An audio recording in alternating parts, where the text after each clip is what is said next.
Get your accessible parking permits ready because that's how endless the wait has felt since Volume 1 dropped. Christmas arrived early in Hawkins this year as Volume 2 hit Netflix on December 25th. Perfect timing for me to duck out of family holiday chaos right before my uncle launches into his annual rant about current events. You can't even wish someone happy holidays these days.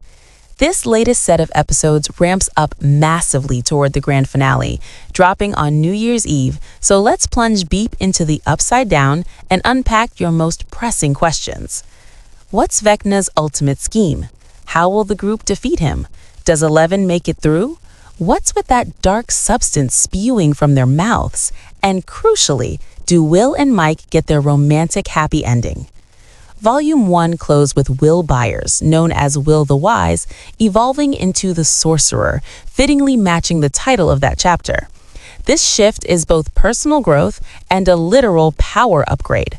Recall that Will's D&D class was originally Wizard, drawing strength from learning, training, and items like grimoires. Sorcerers operate differently. Their magic flows from innate sources, and that's precisely how Will tapped into Vecna's abilities. In episode 507, Will confides in his mom Joyce that he survived by holding on to joyful recollections, especially those involving his brother Jonathan and close friend Mike. This could turn out to be the crucial weapon against Vecna. Vecna weaponizes people's inner demons, twisting thoughts to cause devastating mental harm. Right before that, Vecna mocks Skull as an ideal host due to his perceived vulnerability and manipulability. Will's time trapped in the Upside Down mirrors his deepest anxiety, coming out to his loved ones and fearing they'd gradually distance themselves, leaving him completely isolated. Will undervalues the depth of affection from his circle, who rally to demonstrate their support by joining a pride event and finding joy together. But hold on, we've got that Vecna issue to deal with first. Will's abilities aren't truly original. I don't possess powers, I'm merely borrowing, siphoning from Vecna. And there are clear restrictions to them. In contrast to 11, who can access hers in most locations, Will only channels his close to the hive mind, and with Vecna apparently vanished, it's unclear when he'll access them next. But where did Will acquire these abilities? It traces back to Season 1, during his captivity in the Upside Down. He was force-fed a strange biological material laced with mind flayer entities. Mind flayer entities? They're a kind of collective sentient life form hailing from what Dustin terms the Abyss. The Abyss is the realm where 11 exiled Henry Creel. There, he harnessed his telekinetic gifts to shape those entities. Yet Henry's exile to the Abyss wasn't his initial contact with them. Actually, there's an alternate hypothesis suggesting it's not Henry dominating the entities, but the entities dominating him all along. As Max and Holly navigate Henry's recollections, they discover an ancient mining tunnel. There, they learned why Henry dreaded entering that cavern. In 1959, Henry resided in Nevada, explaining the arid terrain visuals. While using his telescope, the identical one Holly wields, he locates a cavern and encounters a researcher linked to Soviet operations. These moments are inspired by the stage production Stranger Things: The First Shadow. Still, in the production, the Soviet agent is discovered deceased already. Thus, this sequence of young Henry being fired upon and retaliating against the researcher marks a new addition beyond the play. Moreover, Henry as a child sustaining a hand injury from gunfire could become a key element, since shortly after he opens a briefcase releasing vapor. This case stems from a classified initiative dubbed the Nevada Experiment, aimed at harnessing and militarizing a discovery from earlier, where armed forces caused the USS Eldridge to vanish via intense magnetic forces. Interesting note, Eldridge echoes the D&D adjective eldritch, applied to beings like the Mind Flayer. The vessel momentarily entered the Abyss, returning with just one crew member alive, its commander, Dr. Martin Brenner's dad. He returned physically mutated and carrying those Mind Flayer entities, inspiring his son, Dr. Brenner, to study the anomaly. By 1959, when Henry encounters the agent in the cavern, reports suggest Dr. Brenner had isolated or encapsulated a dense concentration of the entities, accounting for the vapor escaping the case. It's likely a refrigerated vessel. Contacting the contents sparks an energy burst, creating a tiny portal and dragging Henry into the abyss. He spends roughly 12 hours there before being yanked back. This altered Henry returns to reality, contaminated by Mind Flayer entities, altering his physiology and making him the original human sorcerer. It wouldn't shock me if Henry's return from the abyss shows his bullet wound mended. The entities might regenerate him, akin to Vecna's healing traits. Amid Dr. Brenner's probe into the security breach, he locates the abandoned telescope belonging to young Henry, engraved with his identity. This enables Dr. Brenner to eventually locate Henry and arrange his household's relocation to Hawkins. You may recall from Volume 1, Max exploring one of Henry's recollections, featuring a teenage Joyce distributing posters for the school play, starring Henry Creel. The first shadow explores his school days and the path to his family's tragedy, culminating in Dr. Brenner recruiting him for the Hawkins facility. But will Volume 3 depict these 1959 incidents directly? Actually, there could be an ideal moment for it, though more on that soon. The point is, who's truly in command? Does Henry command the entities, or have they commanded him from the beginning? This fuels a major seasonal hypothesis. Henry Creel, or Vecna, is merely a pawn for a far older, vaster cosmic force. Henry's contamination positioned him ideally for Brenner's trials. His blood was administered to pregnant participants in Project Indigo. Terry Ives, Eleven's mother, was among them. Pregnant with 11, she received infusions of Henry's blood. Fast forward, Dr. K has revived the effort, using Kaylee's blood instead of Henry's, but it's ineffective compared to Henry's, so she covets 11. Telekinetic youths would make powerful assets against adversaries like the Soviets, particularly those capable of ripping reality and creating dimensional gateways. Upon Henry's return to our realm, his abilities emerged, similarly for Will, though more unconsciously. Vecna reveals that nightly, Will connected to the hive mind and manipulated the vines in the Upside Down, forming its extensive tunnel system. Unknowingly, he aided in building the pathways Demogorgons and Demodogs exploited to menace Hawkins' residents. This burdens Will with profound remorse. "No, Mom, it's because of me." Yet more alarming is Vecna's intentions for a dozen additional such vessels. These hosts, as he calls them, serve as amplifiers for his strength. If a single Will constructed that much, imagine what 12 could achieve in reforming the emerging reality. Answer Dustin's portal hypothesis. In Volume 1, we met what I dubbed the flesh barrier, that enormous biological structure enveloping Hawkins. Plenty of incorrect guesses about its far side, from Henry's illusion realm to the abyss directly. But multiple hints pointed to a portal throughout, like the portal diagram on the board in Mr. Clark's classroom in episode 503, or rewinding to Season 1's fabric demonstration by him. Dustin explains to the team that the Upside Down acts as a multi-dimensional link, bridging two temporal spatial locations. One is our dimension, the other the abyss. The flesh barrier links them, and Vecna intends to employ the youths to fuse his dimension with ours. Fueled by theoretical exotic matter, a unified energy source stabilizing the barrier.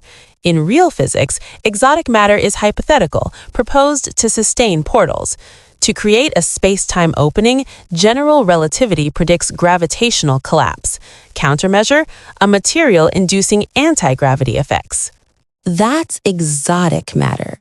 In classic Stranger Things style, the counter-strategy against Vecna is wildly ambitious, coordinating multiple teams across Hawkins, the Upside Down, and the Abyss. Dubbed Operation Beanstalk, echoing the Jack and the Beanstalk tale. Both feature invading an enchanted realm, securing valuables, in this case the abducted kids, and escaping while blocking the antagonist's pursuit. Details on the operation remain sparse. The schematic only sketches known elements, and it ignores potential setbacks, and setbacks are inevitable. It kicks off with Erica and Mr. Clark hijacking the broadcast to activate portals, allowing the armored vehicle with the main team to crash through the Max E gate into the gateway. The crew deduced commandeering an aircraft in the Upside Down and ascending to the Abyss would be nearly impossible. So, as Steve suggests, bring the Abyss down to them. The dimensions are progressively converging. The plan? When the Squawk Station's tower antenna in the Upside Down breaches the Abyss, 11 mentally overrides Vecna, halting the fusion temporarily. This delay likely won't hold long, and 11 needs proximity to Vecna. They figure his base lies beneath the Hawkins lab in the Upside Down, so they can submerge 11 in the sensory tank air. With Max's intimate knowledge of Vecna's psyche, she'll guide 11 through his past.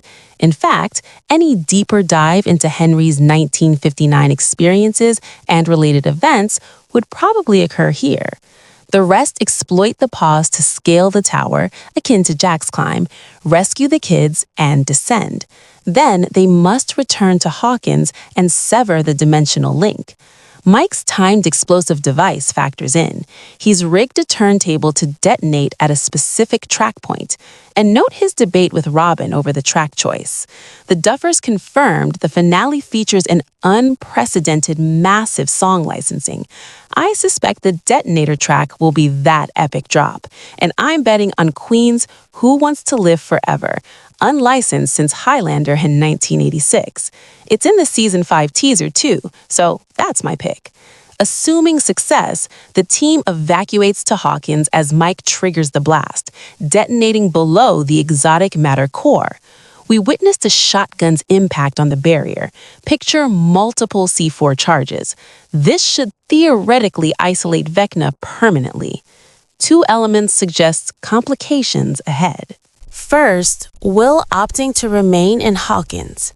He insists a powered individual like him should guard against Vecna fleeing to the real world. I suspect Vecna either reaches Hawkins or will confront him in the Upside Down. Then the explosive issue.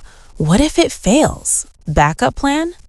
In episode 505, Hopper and Eleven's homecoming closes on a foreboding view of Hopper's unused suicide vest, the one meant for his self-sacrifice against Vecna. I might catch heat for this, but Hopper redeeming himself by sacrificing to protect 11 and humanity feels poetic. He failed to save his daughter Sarah, but this grants him redemption through saving his adopted daughter. Max and Holly's daring breakout in episode 507 succeeds only for Max. Tracing Henry's oldest memories guides them to portals returning to their bodies. Max's form remains in Hawkins, ravaged from Vecna's Season 4 assault. Holly's, however, was transported to the Abyss, suspended with the others. So her portal exit awakens her there, forcing a dash to the Upside Down. Too slow as Vecna yanks her mid-fall back to the Abyss for reinsertion into his illusion.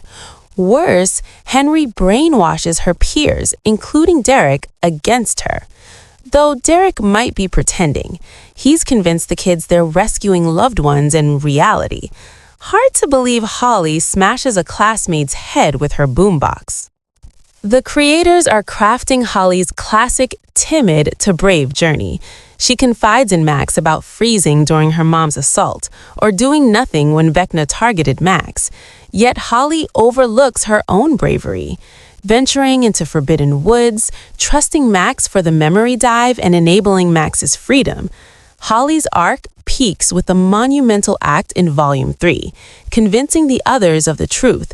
Shattering the Holly the Heroic statue underscores Max's message. Heroism isn't from objects. It's internal.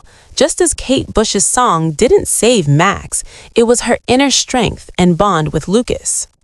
The series emphasizes chronology heavily, especially November 6th. Note these pivotal November 6ths.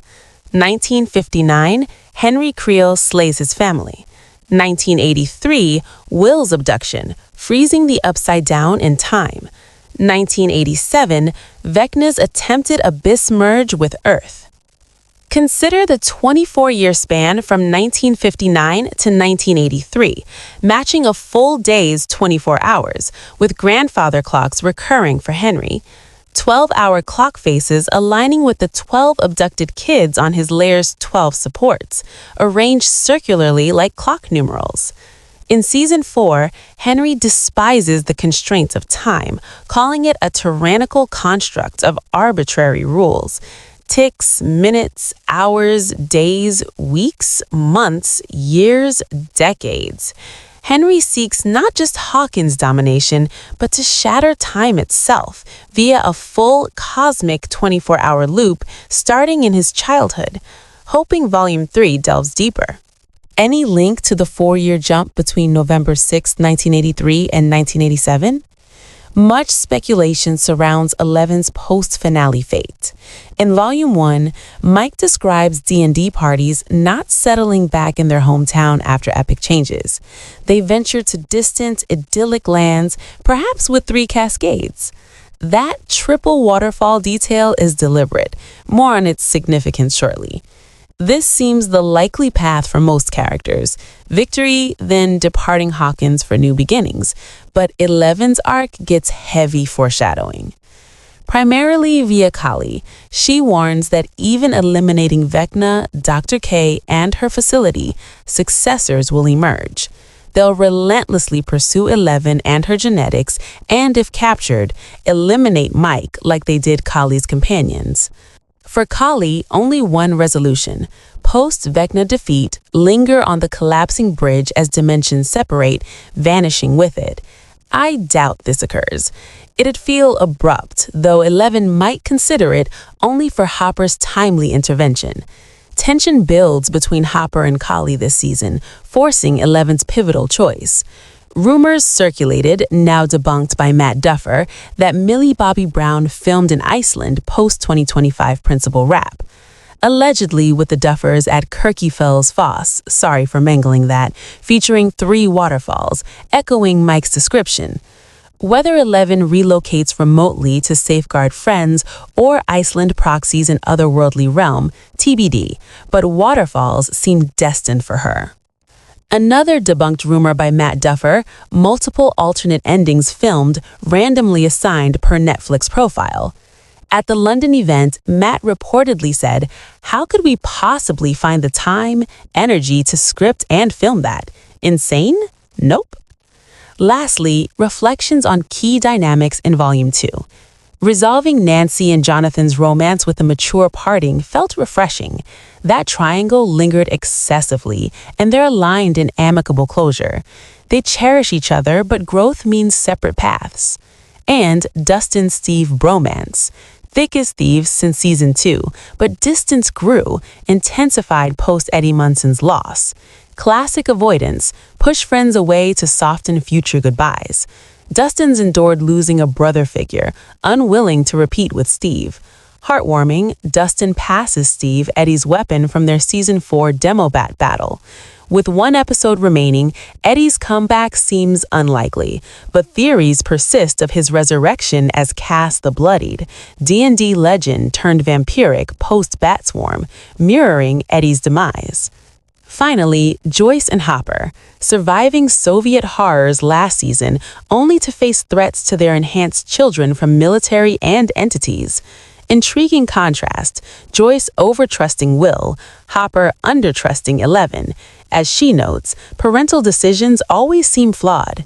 Hopper counters, parenting's gift is lifelong proof every decision was mistaken. What do you predict? Do Joyce and Hopper endure as a pair? 11's happily ever after? Share your Volume 3 ideas and speculations below. I'll break down Volume 3 soon after release. Subscribe for instant alerts. Appreciate the view. Like if you enjoyed. For more insightful breakdowns, until then, remember, Daddy's got endless love for you.